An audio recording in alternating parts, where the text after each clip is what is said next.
Welcome back. As usual ಬೆಳಿಗ್ಗೆ ಎದ್ಬಿಟ್ಟು fresh ಎಲ್ಲ ಆಗಿ ಲಾಗಿನ್ ಆದೆ ವರ್ಕ್ಗೆ.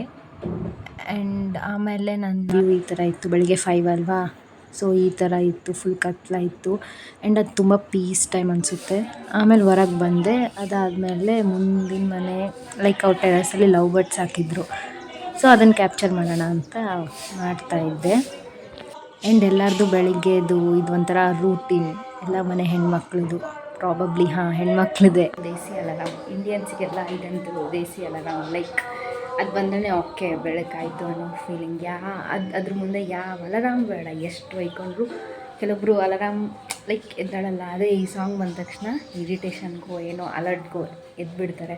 ಕಸ ಚೆಲ್ಲಬೇಕನ್ನೋದಕ್ಕೋ ಏನೋ ಗೊತ್ತಿಲ್ಲ, ಸಡನ್ನಾಗಿ ಎದ್ದು ಕುಂತು ಬಿಡ್ತಾರೆ. ಆ ಥರ ಲೈಕ್ ದೇಸಿ ಅಲಾರಾಮ್ ಅದು. ಆ್ಯಂಡ್ ಹಂಗೆ ಆ ಸೌಂಡಿಗೆ ಹಂಗೆ ವೈಬ್ ಮಾಡ್ತಾ ನಾನು ವರ್ಕ್ ಮಾಡ್ತಾ ಇದ್ದೆ ಆ್ಯಕ್ಚುಲಿ. ಇದು ಸಮ್ಮರ್ ಅಲ್ವಾ, ಲೈಕ್ ನಮ್ಮ ಮನೆಗೆ ಡೈಲಿ ಲೈಕ್ ರಾಗಿ ಗಂಜಿ ಮಾಡ್ತಾರೆ ನಮ್ಮಮ್ಮ. ಸೊ ಇವತ್ತು ಕೊಡು ಅನ್ನೋದಕ್ಕೆ ಇವತ್ತು ಬೈ ಮಿಸ್ಟೇಕಾಗಿ ಯಾವ ಹಾಲು ಹಾಕ್ಬಿಟ್ಟಿದ್ದಾರೆ, ಲೈಕ್ ಸಕ್ಕರೆ ಮಿಕ್ಸ್ ಇರೋ ಹಾಲು ಹಾಕ್ಬಿಟ್ಟಿದ್ದಾರೆ. ಸೊ ನಾನು ನಾರ್ಮಲಿ ಸಕ್ಕರೆ ಹಾಕಿರೋ ರಾಗಿ ಗಂಜಿ ಕುಡಿಯಲ್ಲ. ಸೊ ನಂಗೆ ಉಪ್ಪು ಹಾಕ್ಕೊಂಡು ಕುಡಿತೀನಿ. ಸೊ ಇವತ್ತು ನಮ್ಮಮ್ಮ ಏನು ಮಾಡಿಬಿಟ್ಟಿದ್ದಾರೆ, ಅದು ಗೊತ್ತಾಗಿಲ್ಲ, ಲೈಕ್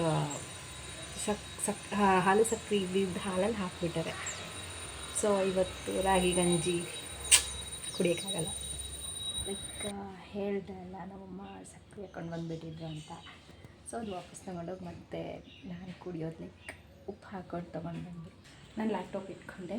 ಯಾಕಂದರೆ ಮತ್ತೆ ಟಿಫಿನ್ ಆದಮೇಲೆ ಮತ್ತೆ ಇನ್ನೇನಿದೆ ವರ್ಕ್ ಫ್ರಮ್ ಹೋಮ್ ಅವ್ರಿಗೆ, ಮತ್ತೆ ಬ್ಯಾಕ್ ಟು ವರ್ಕ್ ಅಷ್ಟೇ. ಮತ್ತೆ ವರ್ಕ್ ಸ್ಟಾರ್ಟ್ ಮಾಡಿದೆ. ಅಷ್ಟೆಲ್ಲ ವರ್ಕ್ ಮುಗಿಯೋಷ್ಟೊತ್ತಿಗೆ ನಾನು ಲಾಗೌಟ್ ಆಯಿತು. ಸೊ 2ಗೆಲ್ಲ ಲಾಗೌಟ್ ಆಗಿಬಿಟ್ಟೆ ನಾನು ಆ್ಯಕ್ಚುಲಿ. ಆಮೇಲೆ ನಮ್ಮಮ್ಮ ಬೆಳ್ಳುಳ್ಳಿ ಸುಲಿ ಅಂತ ಅಂದರು. ಸೊ ಸುಲಿಬಿಟ್ಟು ನಾನೆಲ್ಲ ಸ್ನಾನ ಎಲ್ಲ ಮಾಡಿಕೊಂಡು ಫ್ರೆಶ್ ಅಪ್ ಆದೆ.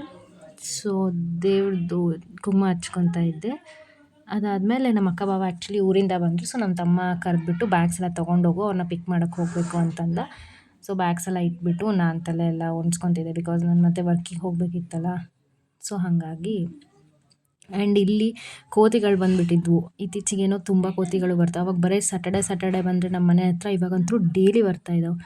ಸೊ ಕ್ಯಾಪ್ಚರ್ ಮಾಡಿದೆ. ಅದಾದಮೇಲೆ ನನ್ನ ಫ್ರೆಂಡ್ ಕಾಲ್ ಮಾಡಿದ್ದ. ಸೊ ಅವನ ಜೊತೆ ಮಾತಾಡ್ಕೊತ ಹಾಗೆ ರೆಡಿ ಆಗ್ತಿದ್ದೆ. ಅವ್ನು ಆ್ಯಕ್ಚುಲಿ ನಂಗೆ ಕಾಲ್ ಮಾಡಿಬಿಟ್ಟು ಸ್ವಲ್ಪ ಇನ್ಸೈಟ್ಸ್ ಎಲ್ಲ ಕೊಡ್ತಾ ಇದ್ದ, ಲೈಕ್ ಹಿಂಗೆ ಮಾಡು ಹಂಗೆ ಮಾಡು ಅಂತ ನನಗೆಲ್ಲ ಸಜೆಷನ್ಸ್ ಕೊಡ್ತಿದ್ದ. ಬಿಕಾಸ್ ಒಂದು ಆಲ್ರೆಡಿ ಯೂಟ್ಯೂಬ್ ಚಾನಲ್ ಇರೋದ್ರಿಂದ ಸೊ ಅವನಿಗೆ ಎಕ್ಸ್ಪೀರಿಯೆನ್ಸ್ ಇತ್ತು ಅದರಲ್ಲಿ. ಸೊ ನನಗೆ ಕಾಲ್ ಮಾಡಿಬಿಟ್ಟು ಈ ಥರ ಮಾಡು, ಬಿಕಾಸ್ ಅವತ್ತೇ ಎಲ್ಲ ಫಸ್ಟ್ ನಾನು ಬ್ಲಾಗ್ ಹಾಕಿರೋದು. ಸೊ ನನಗೆಲ್ಲ ಗೈಡ್ ಮಾಡ್ತಾಯಿದ್ದ, ಈ ಥರ ಮಾಡು ಆ ಥರ ಮಾಡು ಅಂತ ಸ್ವಲ್ಪ ಟಿಪ್ಸ್ ಎಲ್ಲ ಕೊಡ್ತಾಯಿದ್ದ, ಸಜೆಷನ್ಸ್ ಕೊಡ್ತಾಯಿದ್ದ. ಸೊ ಅವನ ಜೊತೆ ಮಾತಾಡ್ಕೊತ ರೆಡಿ ಆಗ್ತಾಯಿದ್ದೆ. ಅವನ ಜೊತೆ ಲೈಕ್ ಒಂದೇ ಮಾಡ್ತಾಯಿದ್ದೆ. ನಂಗೆ ಟೈಮ್ ತುಂಬ ಕಮ್ಮಿ ಇತ್ತು ಟೈಮ್. ಸೊ ಹಾಗಾಗಿ 2 ಮ್ಯಾನೇಜ್ ಮಾಡ್ತಾಯಿದ್ದೆ. ಈ ಕಡೆ 3 ಆ್ಯಕ್ಚುಲಿ ವೀಡಿಯೋನೂ ಮಾಡ್ತಾಯಿದ್ದೆ, ನಾನು ವರ್ಕಿಗೆ ರೆಡಿ ಕೂಡ ಆಗ್ತಿದ್ದೆ, ಆ್ಯಂಡ್ ಅವನ ಜೊತೆ ಮಾತಾಡ್ತಾ ಇದ್ದೆ. ಹಾಗೆ ಅವ್ನು ಹೇಳಿರೋ ಪಾಯಿಂಟ್ಸ್ ಎಲ್ಲ ಲೈಕ್ ನಾನು ತಲೆ ಒಳಗೆ ಇಟ್ಕೊತಿದ್ದೆ ನೆಕ್ಸ್ಟ್ ವೀಡಿಯೋಗೆ. ಅದಾದಮೇಲೆ ನಾನು ವರ್ಕಿಗೆ ಹೋಗ್ತಾಯಿದ್ದೆ. ನಮ್ಮ ತಮ್ಮನೂ ಡ್ರಾಪ್ ಮಾಡ್ತೀನಿ ಅಂದೆ, ಬಿಕಾಸ್ ಸ್ವಲ್ಪ ಲೇಟ್ ಆಯ್ತು ಇವತ್ತು. ಸೊ ಅವ್ನು ಬಂದ, ಅವ್ನು ಡ್ರಾಪ್ ಮಾಡ್ತಾಯಿದ್ದ, ನಾವು ಆನ್ ದ ವೇ ಹೋಗ್ತಾಯಿದ್ವಿ ಆ್ಯಕ್ಚುಲಿ. ಆ್ಯಂಡ್ ಅದಾದಮೇಲೆ ವರ್ಕಿಗೆ ಹೋಗಿ ಅಲ್ಲಿ ಮುಗಿಸಿ ಬಂದೆ. ಆ್ಯಂಡ್ ಇದು ನಮ್ಮ ಮನೆಗೆ ನಮ್ಮ ತಂಗಿ ಬರ್ತಾಳಂತ ನಮ್ಮಮ್ಮ ತೊಗೊಂಡು ಬಂದರು ಶಾಪಿಂದ. ಒಂಥರ ಕ್ಯೂಟ್ ಇತ್ತು ಅಂತ, ಸೊ ಅವಳಿಗೆ ಹಾಕಿ ತೊಗೊಂಬಂದರು. ಆ್ಯಂಡ್ ಸಮ್ಮರ್ ಇರೋ ಕಾರಣ ನಮ್ಮ ಮನೇಲಿ ವಾಟರ್ಮೆಲನ್ ಇದ್ದೇ ಇರ್ತೈತೆ. ಅದಾದಮೇಲೆ ಲೈಕ್ ನಾರ್ಮಲ್ ರೂಟೀನ್ ಇದು. ಸ್ವಲ್ಪ ಸ್ಕಿನ್ ಕೇರ್ ಮಾಡ್ತಾಯಿದ್ದೆ, ಲೈಕ್ ಐಸ್ ರೋಲರ್ ಲಾಸ್ಟ್ ವ್ಲಾಗಲ್ಲಿ ನೋಡಿದ್ದೀರಲ್ಲ. ಅದಾದಮೇಲೆ ನಾನು ಈ ಥರ ಲೈಕ್ ಫ್ರೆಶ್ ಫೀಲ್ ಆಯಿತು. That's it for the day. Bye bye, see you.